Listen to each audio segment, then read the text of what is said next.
So next topic we are having sound needs a material medium to propagate. जब भी sound को move करना होता है from one place to another, तो साउंड को हमेशा मटेरियल मीडियम, या तो उसको कोई ना कोई पार्टिकल्स चाहिए, या तो उसको सॉलिड पार्टिकल्स चाहिए, या लिक्विड वाली कोई चाहिए, या क्या है गैशियस वाली स्टेट चाहिए।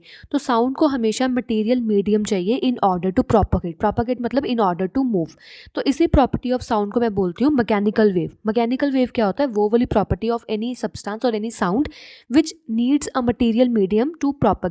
अगर कोई भी थिंग को, मान लो कोई साउंड है, साउंड को अगर मटेरियल मीडियम चाहिए इन ऑर्डर टू प्रोपागेट, इसे हम बोलते हैं मैकेनिकल वेव। तो साउंड कौन सा एक्ट कर रहा है? साउंड कर रहा है act as a mechanical wave. Why sound is a mechanical wave? Because sound need a material medium in order to propagate.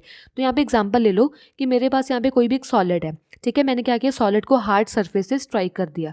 जब सॉलिड को हार्ड सरफेस से स्ट्राइक करोगे तो सॉलिड में क्या होगा? वो वाइब्रेशंस होगी, मतलब टू एंड फ्रो मोशंस होगी पार्टिकल्स में।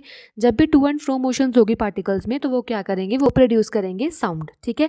अभी देखो जो सॉलिड्स है उसमें तो पार्टिकल्स क्या है? वो टाइटली पैक्ड है ना। जब पार्टिकल्स टाइटली पैक्ड हो तो पहले क्या करेगा? First particle to and fro move करेगा। जब first particle to and fro move करेगा, वो अपनी एनर्जी सेकंड को ट्रांसफर कर देगा, अब ये थर्ड को ट्रांसफर कर देगा, फोर्थ को ट्रांसफर कर देगा, क्योंकि पार्टिकल्स बहुत नज़दीक हैं। अगर पार्टिकल्स बहुत नज़दीक होंगे तो वो साउंड को क्या करेंगे? फास्ट फास्ट उसको मूव करने के लिए अलाउ करेंगे। तो क्या होता है कि जो सॉलिड्स होते हैं उसमें साउंड ज़्यादा फास्ट ट्रेवल करता है, ठीक है। तो अब क्या भी हो गया कि सॉलिड में क्या होता है? पार्टिकल्स होते हैं, very near by particles are there. जब भी कोई सॉलिड थिंग से हम इस पार्टिकल्स को स्ट्राइक करेंगे तो particles to and fro motion move करना शुरू कर देंगे, जिससे क्या होगी? वाइब्रेशन सेटअप होगी। वाइब्रेशंस होगी तो क्या प्रोड्यूस होगा? साउंड प्रोड्यूस होगा। In a similar manner we are having air particles also. जब भी एयर पार्टिकल्स में क्या होता है कि कोई वाइब्रेशंस प्रोड्यूस होती है एयर पार्टिकल्स में, जब भी मतलब कोई हम स्पीकर वगैरह यूज़ कर रहे हैं, कुछ भी यूज़ कर रहे हैं, तो उसमें क्या होता है? जो साउंड है वो ट्रेवल करता है। साउंड ट्रेवल क्या करता है? इन पार्टिकल्स को वाइब्रेट करवाता है।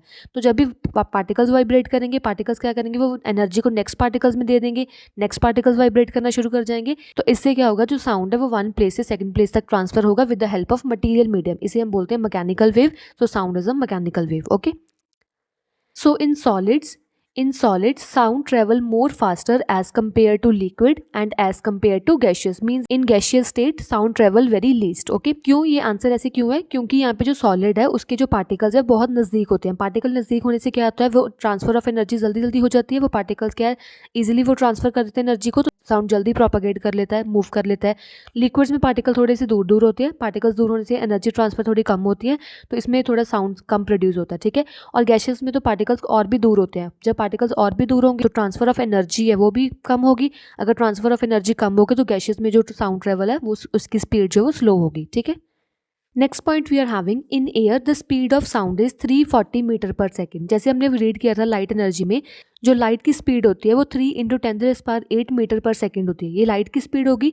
अब मेरे को फाइंड आउट करना है कि साउंड की स्पीड कितनी है, कितने स्पीड से साउंड मूव करता है eight normal room temperature of 15 degree Celsius. इस कंडीशन में जो साउंड है वो कितने स्पीड पे मूव करता है? 340 मीटर पर सेकेंड की स्पीड पे, ठीक है।